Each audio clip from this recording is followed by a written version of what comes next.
안녕하세요. 오늘은 9월 1일 네이버데이, 한국말로 얘기하면 노동절입니다. 미국에 쉬는 날이에요.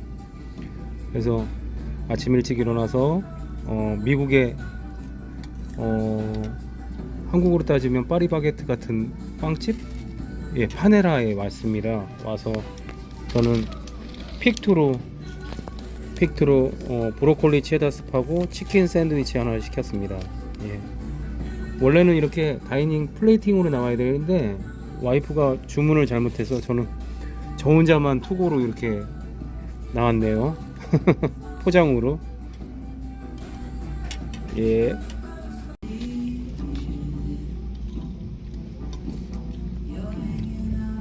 브로콜리 체다 스프는 언제 먹어도 맛있어요. 샌드위치도 맛있고요.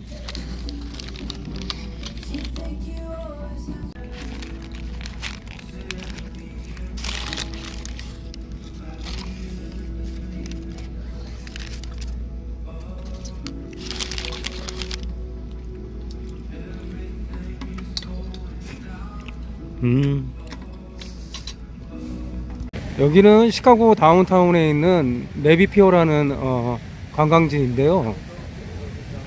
오늘 보트 투어를 하러 왔습니다.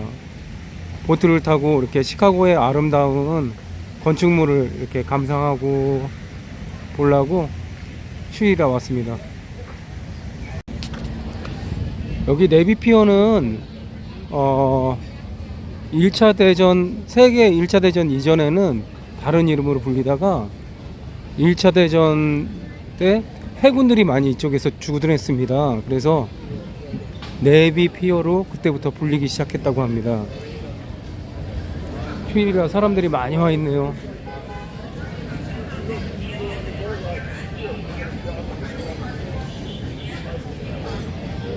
그리고 여기는 바다가 아니에요. 호수예요, 호수. 미시간 호수. 참 바다가 지금 크게 보이죠?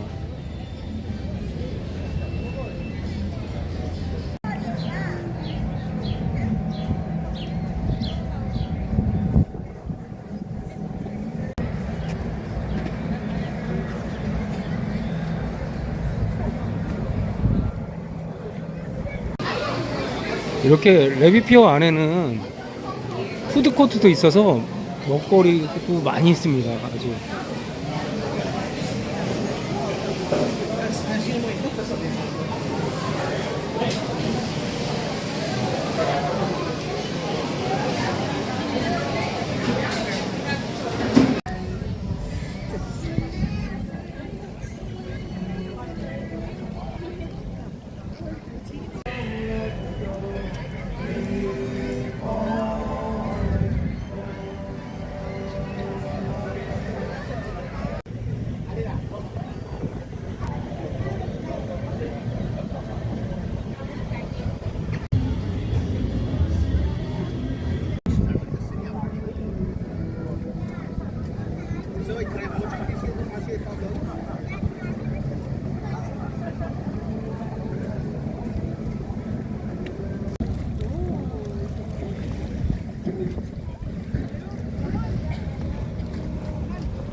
By show of hands, have done the tour at least once before. All right, and you brought people, right? That's what happens on our tour. People do the tour, they love it, they come back. Stage tour of Chicago. You're very important people, you're VIPs, and it is a backstage tour. You're going to see sights you can only see from our boat. Can't see it from the sidewalks or the bridges. You're going to see some celebrity buildings you might recognize from TV or film. You're going to hear about some rock star architects, learn about some of their secrets. Of our river, we reversed the flow of our river. We did that on purpose. I'll tell you, is also breaking the law. It should not be here. There's a law in Chicago. You are not allowed to build skyscrapers this side of Lakeshore Drive because the city does not want any obstructed views of the lake. But the law they wrote was, I'm going to follow up that building with this pile of dirt. This pile of dirt has always been here as long as I can remember, but I'm very excited because we turned this into a beautiful park. So there's a word for that. It's called extortion. But they're more than happy to do it because that's just going to increase the real estate value around here. That are over 100 years old, near buildings that are almost brand spanking new. Some of my favorite views of the city. Now, when we're on breaks, I'll be off the microphone, and you're welcome to come up to me or flag me down, and I'll ask me any questions you have. I'm going to get off the microphone here, but it's not a break. I've seen this view on days like today, rainy days, snowy days, nighttime. I never get tired of this view. We got a great looking city. Because he designs the world's tallest buildings. That's the second tallest building here in Chicago. Now, for reference, I'm also 5'7". I talk about the world's tallest buildings. Based on this criteria, I am Joe, the world's tallest docent. You're welcome. You're welcome. Now, we're genius that were around there before he started building that one. You'll notice there's these setbacks with the double gray band. The height of the dark building on the other side there, that's the AMA building. When we get closer to the AMA building, I'll tell you more about it. Very important Chicago architect designed the AMA building.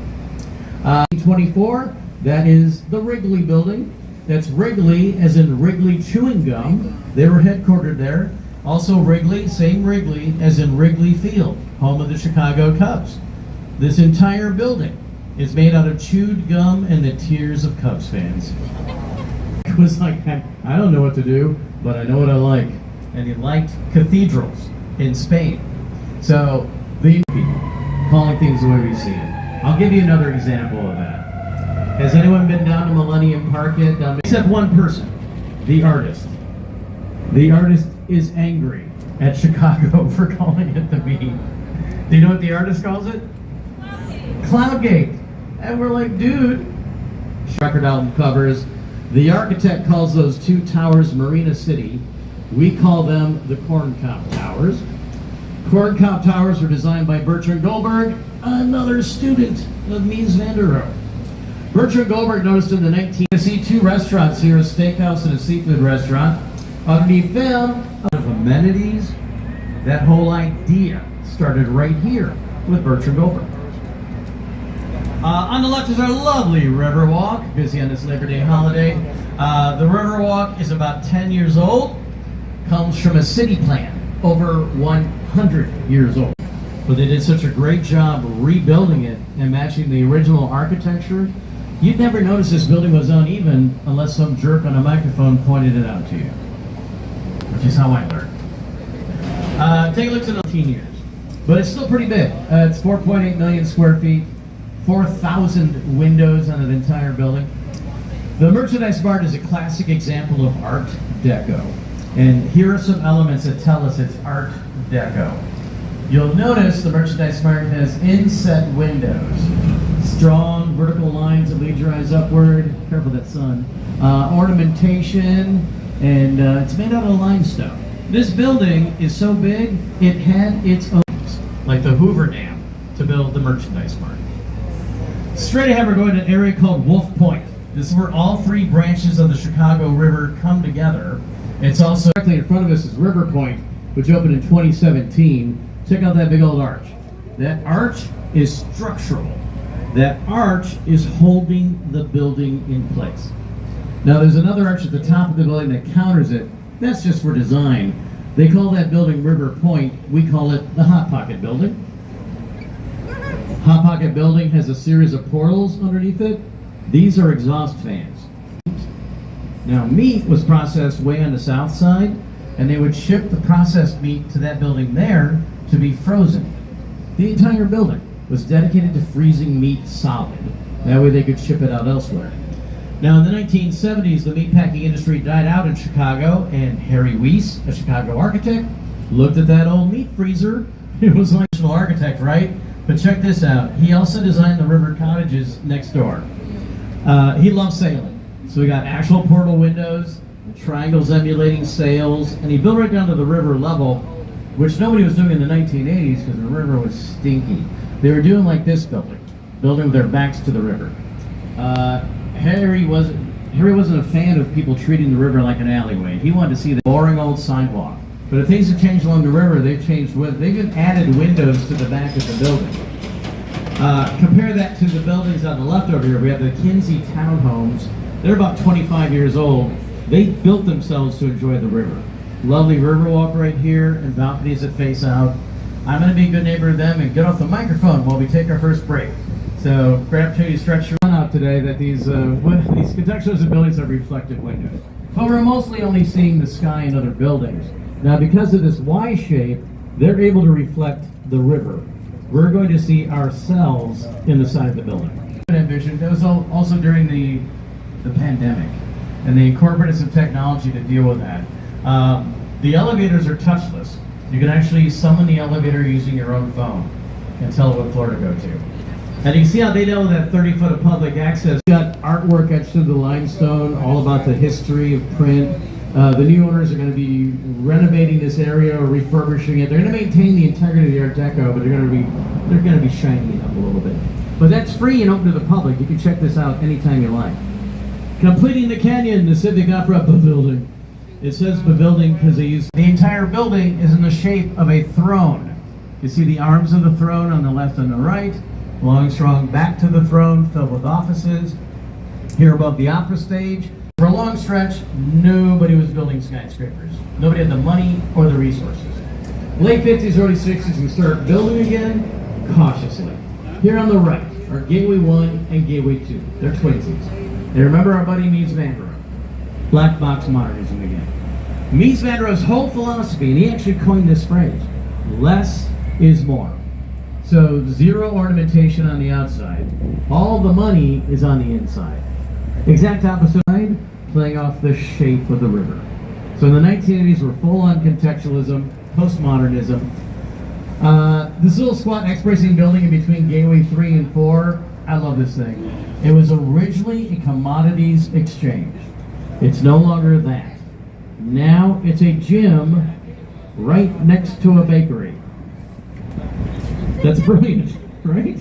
Work out, get fat, work out, get fat, work out, get fat. Circle of life.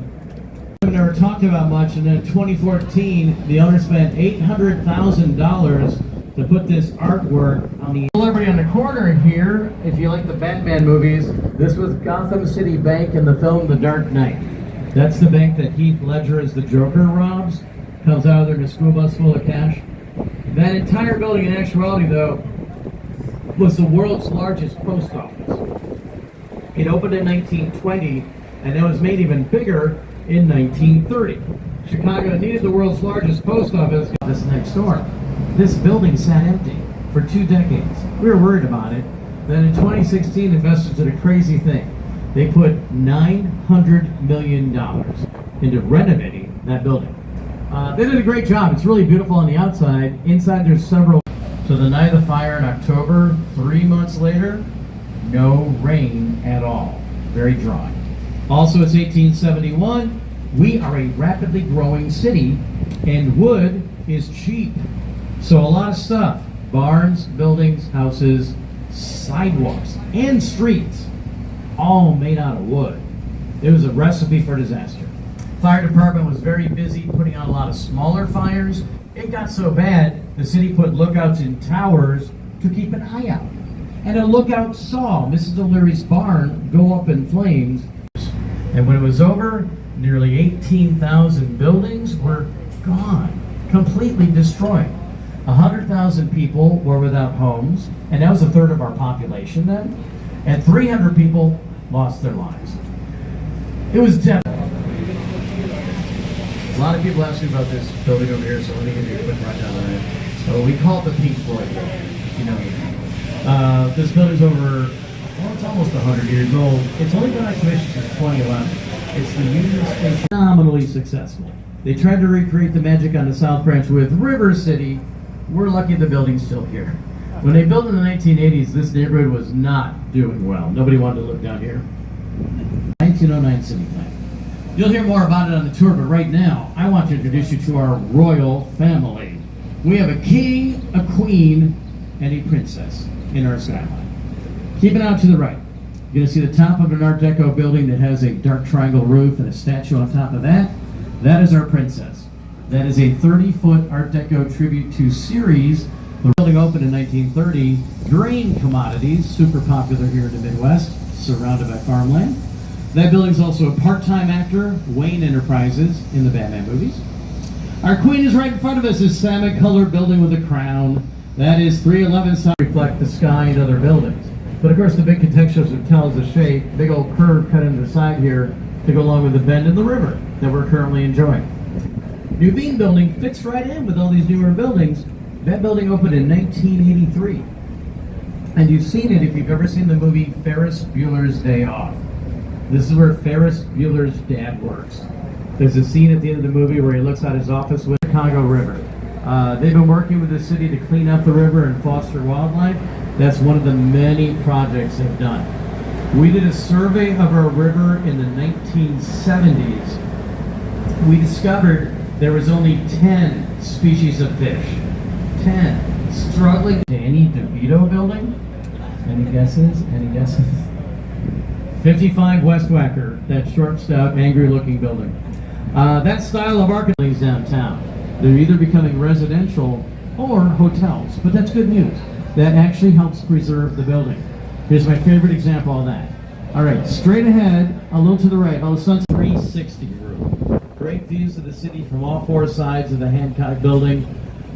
They don't have big old glass balconies like the Sky Deck, but the 360 room has windows you can step into, and then they tilt a little more towards the Sky Deck, but the 360 room does a really good job telling you about the neighborhood. So, toss a coin. Over here to the right is the only spot on the river where four buildings smoosh together. The oldest one's the third one in from the left. That's Mather Tower. Mather Tower opened in 1928, skinniest building in Chicago. It's only 100 feet wide. That's where our buddy Jean-Baptiste Point de Sambo opened up a permanent trading post. And it was so popular, he added a mill, a blacksmith, a stable. He had quite an operation. And it was all over here on the left, where there is now an Apple store. There's a lock system. You have to go through a lock system to get out onto Lake Michigan. We're not going through that, but let me tell you why it's there. At the beginning of the tour, I mentioned that we changed the direction of our river onto the pier. Check out the view of downtown. Feel free to move around, take pictures. Have any questions, let me know. I'll have another announcement as we get further into the basin, and then come on up if you have any questions.